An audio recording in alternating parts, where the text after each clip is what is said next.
একটা রাজ্যে ছিল এক দয়ালু রাজা। তিনি চাইতেন তার রাজ্যের লোকেরা বুদ্ধিমান হোক।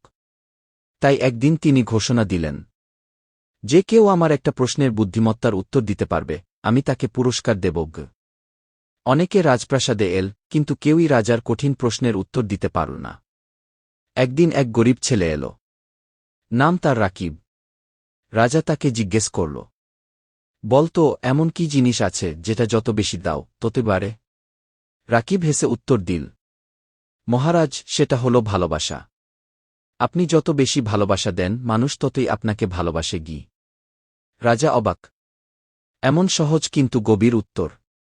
তিনি খুশি হয়ে রাকিবকে অনেক সোনা দিলেন আর বললেন, তুমি গরিব, কিন্তু তোমার মন বড়। তুমি একদিন বড় মানুষ হবে। তখন রাজা খুশি হয়ে রাজার মেয়ের সাথে ছোট রাকিবের বিয়ে ঠিক করে। পরিশেষে রাকিব হয়ে যায় রাজার জামাই, এবং রাকিব তার মাকে নিয়ে রাজপ্রাসাদে বাস করতে শুরু করে।